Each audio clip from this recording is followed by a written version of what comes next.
My name's Tom Cromans. Katrina Massey. Rosalia Rivera. Adrian. Soze Martin. Dr. Paul Zaitz. We are here today to demand that Apple build a future without child sexual abuse. Build a future where children are protected. Tomorrow is about standing with and supporting some of the incredible members of our community who have lived experience or are survivors of child sexual abuse or sexual exploitation, and giving them the space and the platform and the support to share with Apple what needs to change.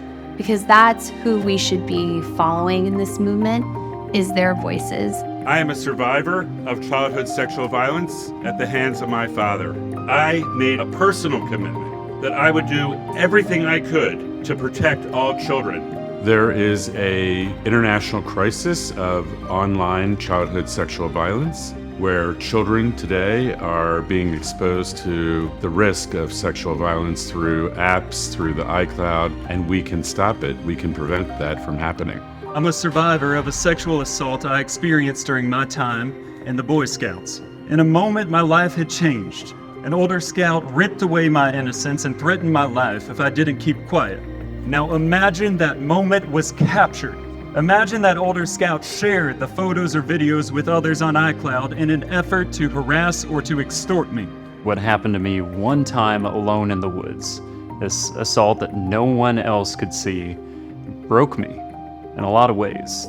At times, I attempted to take my life. My entire life fell apart. I've struggled so much along the way, and a single traumatic incident becoming a recurring nightmare, no one should have to deal with that. And right now, that's what every single kid growing up with a world of Apple products and tech tools has to deal with. The re-traumatization of victims can look very different in very different ways. The worst way is when you think that your life is behind you, that experience has gone, and it shows up again online. Some of the victims that I've worked with who would have loved to participate tomorrow, they cannot participate because their images are still there. I don't think most people understand what some of the risks are to survivors who are in child sexual abuse images and videos. People are continuously scouring the internet trying to find any content they can, and they often then stalk them. So many of these survivors have had to change their names, change their address multiple times just to ensure their own physical safety. I want to share some remarks from 3 survivors who can't be here today. These are their words. We have suffered child sexual abuse and the production of child sexual abuse imagery at the hands of those who should have loved us the most, our families. Our message to Apple is simple. Stop. Please stop pretending that you can't use a moral compass in making decisions about your product and services. There are so many ways that an offender can, manipulate a child, and they're getting access to that because Apple's not detecting it, they're not removing it, they're not reporting it. Parents need to know so that they can make an informed choice if they want to invest in Apple products or if they want to opt out until Apple does better.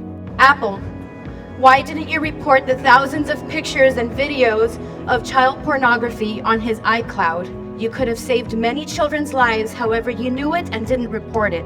I would like to have the peace of mind as a parent to know that my child can have a panic button where she's like, you know what? My life's in danger. Apple, this is happening. Just like when we report on Facebook, Instagram, YouTube, when we notice that somebody's harassing us, that's the first thing we do, we report. How are we supposed to report a child's life in danger if it's not even an option? As a mother, I believe that children should have access to safe technology, and iPhones are not safe right now. Community is what makes this movement.